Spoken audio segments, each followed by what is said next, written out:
الحمد لله رب العالمين والعاقبة للمتقين والصلاة والسلام على سيد الأنبياء والمرسلين وعلى آله وأصحابه الطيبين الطاهرين أما بعد فأعوذ بالله من الشيطان الرجيم بسم الله الرحمن الرحيم ثم لتسألن يومئذ عن النعيم صدق الله العظيم غوث اعظم بمنے بے سر و ساما مدد قبلہ دین مدد کعبہ ایمان مدد انتظار کرم تست من عینی را اے خدا جو و خدا بین و خدا دا مدد بگردہ بے بلا افتادہ کشتی ضعیف آنو شکستہ رات و پشتی بحق کے خواجہ عثمان ہارون مدد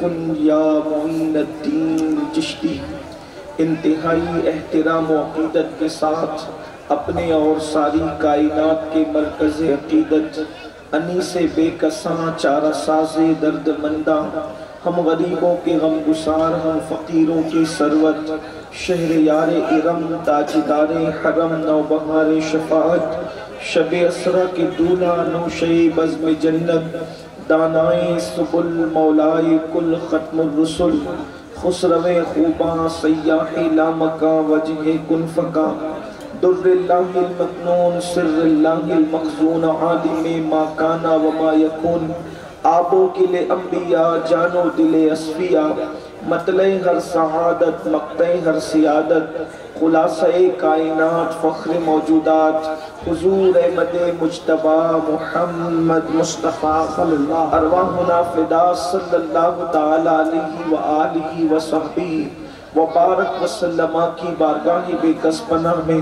جس طریقے سے پڑھا ہوں بلند آواز سے میرے ساتھ مل کر پڑھیں الصلاة والسلام علیکہ یا رسول اللہ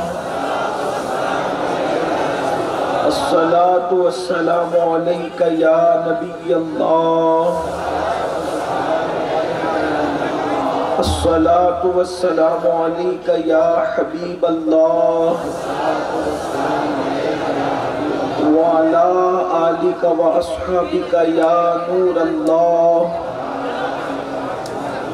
صلی اللہ تعالی علیہ وسلم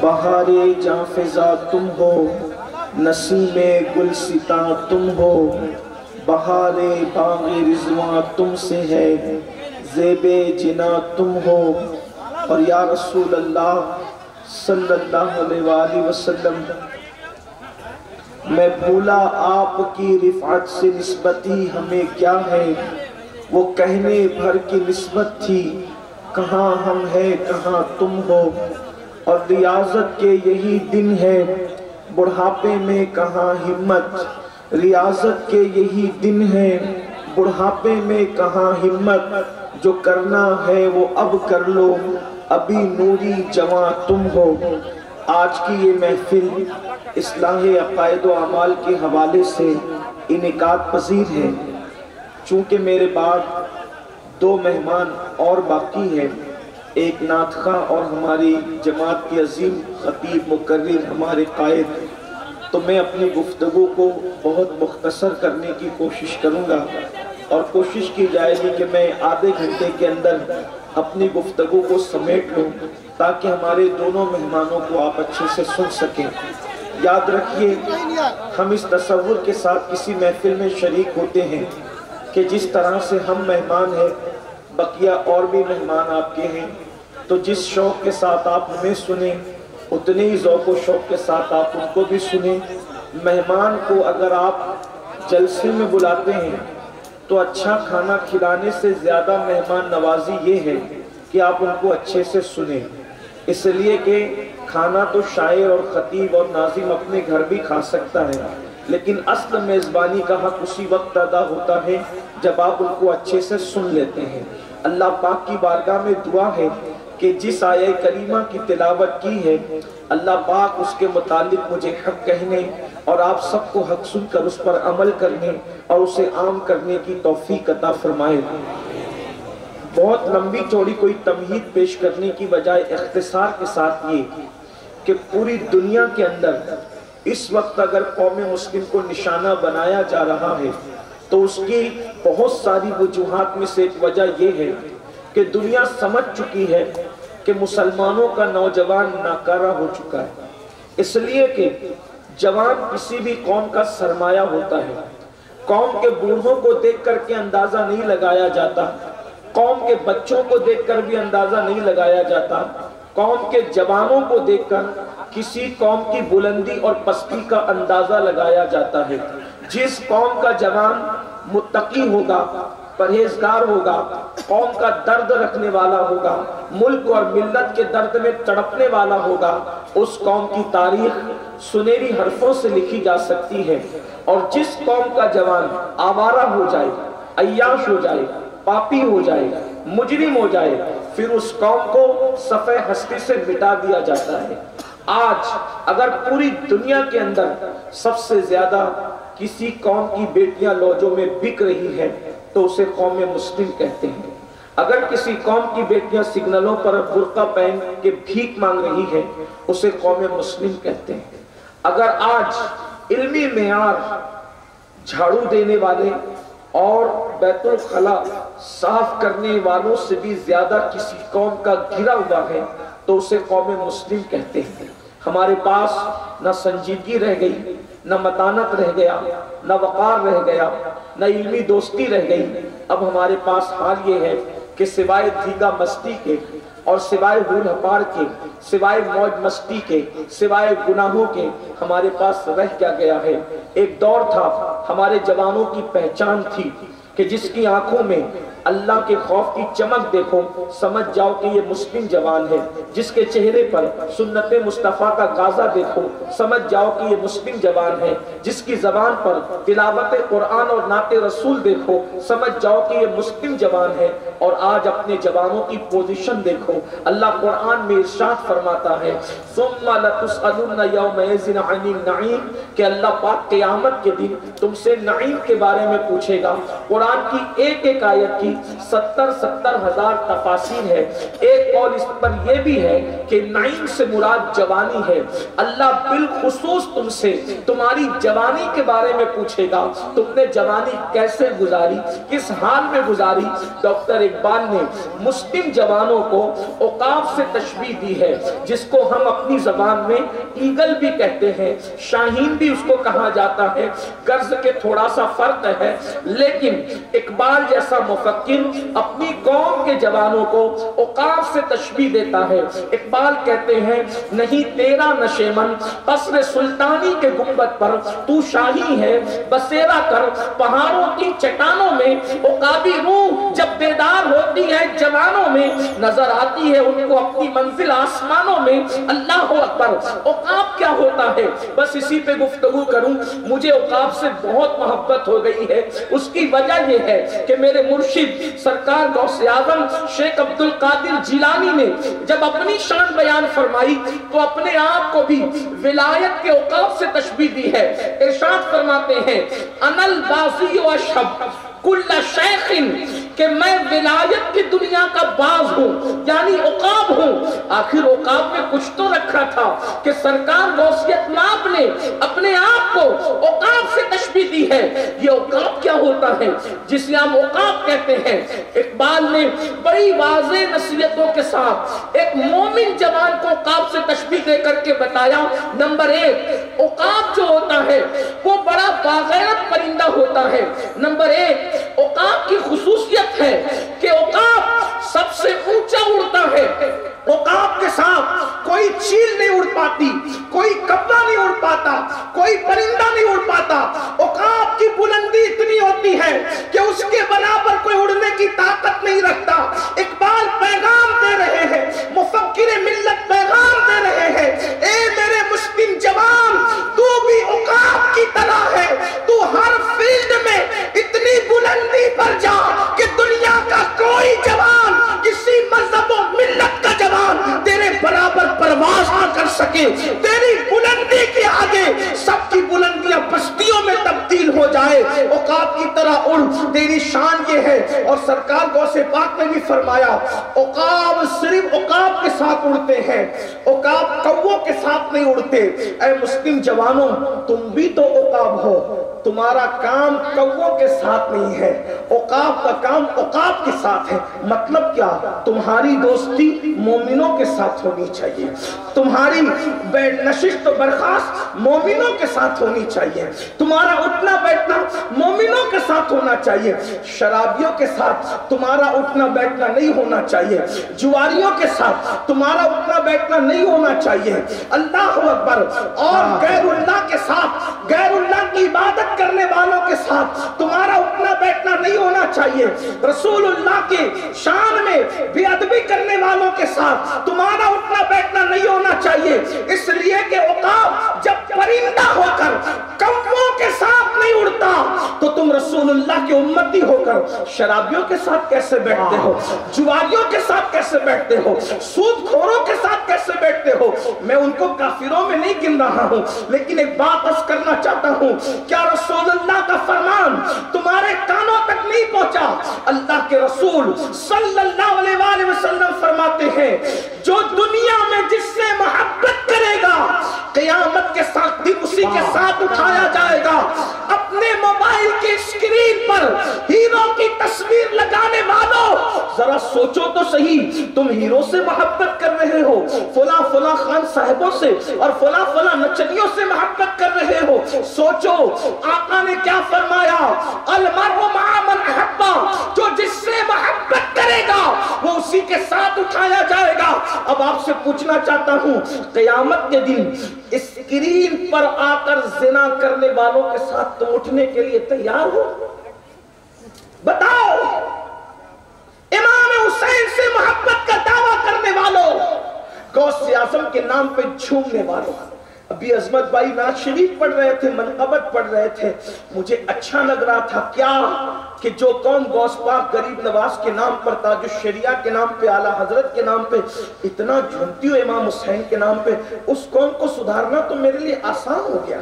لیکن بڑی معذرت کے ساتھ میری قوم جھومنے اور چومنے کو تو تیار ہے، میری قوم میدان عمل میں آنے کے لیے کب تیار ہے؟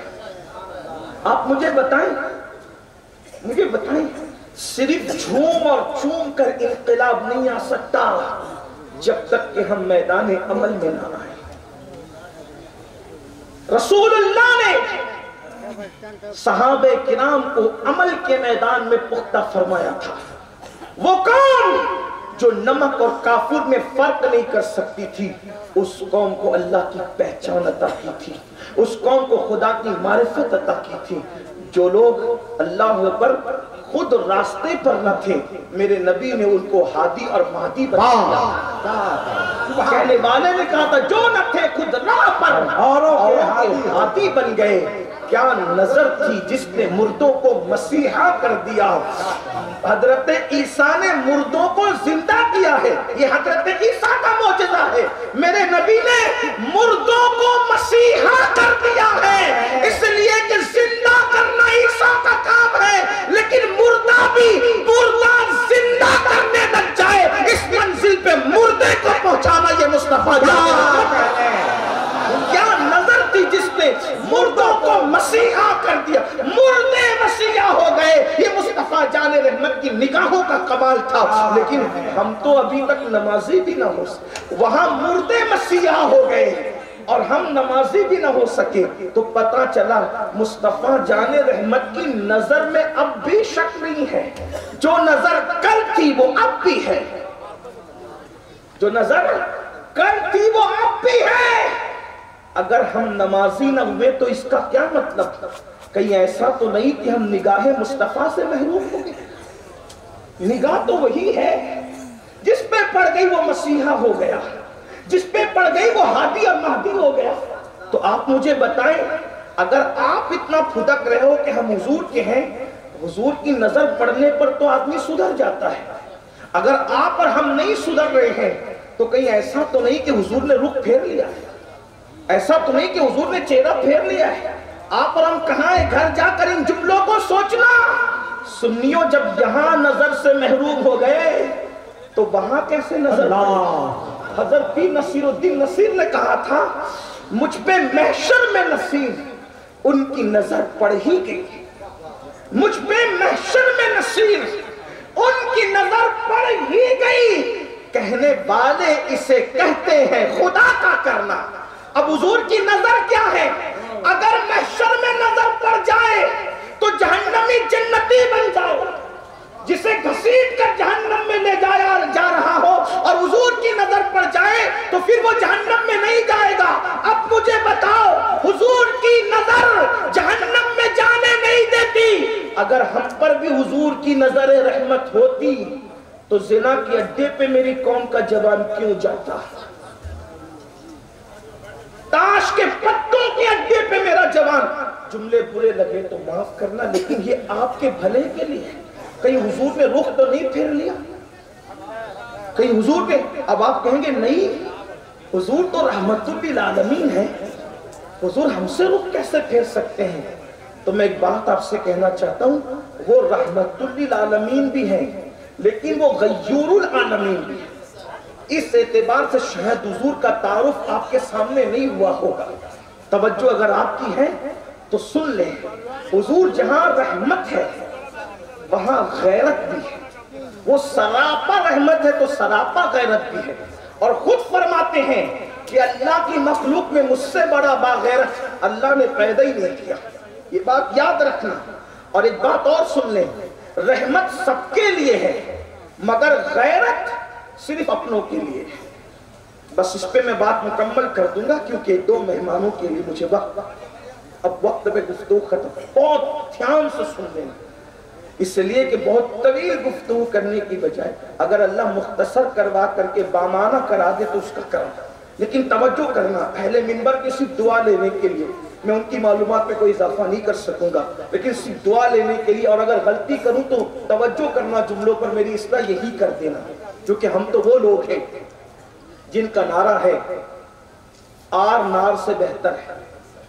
اپنے جملوں کو واپس لینے میں آر ہوتی، ہمیں آر نہیں، یہاں آر کوئی دلائے گا لیکن یہ آر نار سے بہتر ہوگی۔ یہاں رجوع کرنے میں، توبہ کرنے میں، پلٹ جانے میں بہتری ہے۔ اگر اڑ گئے تو وہاں نار ہے، یہاں زیادہ سے زیادہ آر ہے، اگر واپس لے لیا جملے تو آر ہے، وہاں تو نار ہے، تو اس لیے آر نار سے بہتر ہے۔ یہ جملہ امام حسن نے فرمایا تھا۔ تو توجہ کرنا، غور کرنا، دھیان، حضور جہاں رحمت ہے سراپا تو حضور غیرت بھی ہے سراپا، ان سے بڑا غیور کائنات میں، اللہ کی کائنات میں کوئی نہیں، نمبر ایک۔ نمبر دو، رحمت سب کے لیے، غیرت صرف اپنوں کے لیے۔ اس کو ایک مثال کے ذریعے سمجھیں، دو بچے لڑ رہے تھے، آپس میں دوسرے کو گالی دے رہے تھے، آپس میں دوسرے کو گالی دے رہے تھے۔ ایک بچہ پڑوسی کا تھا جس سے آپ کا کوئی رشتہ نہ تھا، ایک بچہ آپ کا خود کا تھا۔ اگر آپ واقعی شریف ہیں، دونوں بچے گالی دے رہے ہیں، تماچا کس کو ماریں گے؟ پڑوسی کے بچے کو یا خود کے بچے کو؟ اپنے بچے کو، کیونکہ یہ اپنا ہے، اپنوں کے لیے ہی غیرت ہوتی ہے۔ دوسری مثال، بھونڈی ہے، معاف کر دینا، دو لڑکیاں ہیں، ایک لڑکی جس سے کوئی آپ کا رشتہ نہیں ہے، وہ پارک میں کسی لڑکے کے ساتھ دیکھی گئی، اور ایک لڑکی وہ ہے جس سے آپ کا بڑا قریبی رشتہ ہے، وہ بھی کسی لڑکے کے ساتھ دیکھی گئی۔ آپ کان کس کا پکڑو گے؟ سزا کس کو دو گے؟ اگر آپ واقعی شریف ہیں تو بولو، آپ جس لڑکی سے آپ کا، جس بیٹی سے آپ کا رشتہ ہے، اسی کو آپ مارو گے، اسی کو سزا دو گے، اسی کو تنبیہ کرو گے؟ مطلب کیا؟ جب آپ امتی ہو کر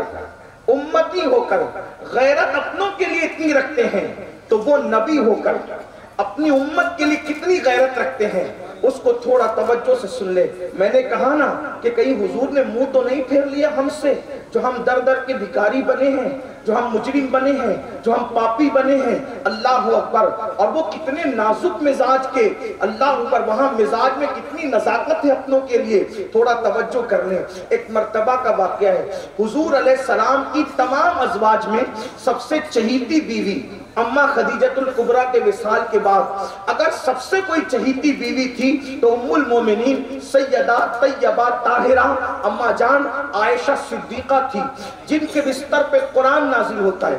بلکہ ام المومنین خود فرماتی ہیں میں حضور سے ناراض ہو کر کے بیٹھ جاتی تھی، گھر میں بات نہیں کرتی تھی، اور حضور مجھے خود منانے آیا کرتے تھے، بلکہ حضور اتنا پیار کرتے تھے ان سے، جب حضور ان کو مناتے اور وہ نہ مانتی تو اما جان عائشہ پاک فرماتی ہیں کہ حضور میرے کانوں کی لو پکڑ کر کہتے اے ننی منی عائشہ اب تو خوش ہو جا، تو اس وقت میں ہنس دیتی۔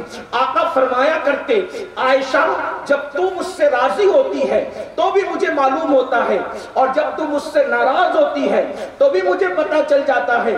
اما عائشہ پاک نے کہا وہ کیسے؟ تو فرمایا جب تو کہتی ہے رب محمد نے یہ کہا، رب محمد نے یہ کہا، رب محمد نے یہ کیا، رب محمد نے وہ فرمایا، جب تو محمد محمد کہنے لگتی ہے میں سمجھ جاتا ہوں تو مجھ سے راضی اور خوش ہے، اور جب تو ناراض ہوتی ہے تو کہتی ہے رب ابراہیم نے یہ فرمایا، رب ابراہیم نے وہ فرمایا، رب ابراہیم نے ایسا کیا، تو جب تو ابراہیم ابراہیم کرنے لگتی ہے تو میں سمجھ جاتا ہوں کہ تم مجھ سے ناراض ہو گئی ہے۔ سوچو خاتم النبی جس کو منانے آئے وہ اما جان عائشہ کی شان کیا ہوگی، جس کے بستر پہ قرآن نازل ہو اس اما عائشہ پاک کی شان کیا ہوگی۔ اللہ اکبر۔ ہم عشق والے تو یہاں تک کہتے ہیں کہ بستر عائشہ رشک طور ہے، اس لیے کہ حضرت طور پر حضرت موسیٰ جاتے ہیں اور توریت جیسی کتاب آتی ہے، اور بستر عائشہ پر جان موسیٰ محمد عربی تشریف لاتے ہیں، اور بستر عائشہ پہ قرآن مقدس نازل ہوتا ہے۔ اتنی مقدس خاتون ہے کہ ظالم نے الزام لگایا تو اللہ نے قرآن میں ان کی طہارت کو بیان فرمایا، ان کی پاکیزگی اور عفت کو بیان فرمایا۔ اس اما عائشہ پاک کا حال یہ، ایک مرتبہ ریشم کا پردہ، ریشمی پردہ گھر کی دیوار پہ لٹکایا، ریشمی پردہ گھر کی دیوار پہ لٹکایا۔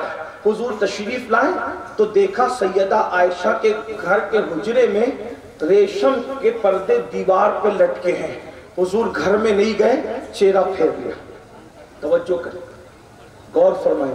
اگر آپ کو یہ لگتا ہے کہ میں حضور کا امتی ہوں، حضور مجھ سے کیسے چہرہ پھیر سکتے ہیں، تو آپ سے پوچھتا ہوں آپ کتنے بھی چہیتے اور ہم کتنے بھی چہیتے، اما عائشہ پاک کی طرح ہمارے لیے تو چاہت اتنی نہیں ہوگی۔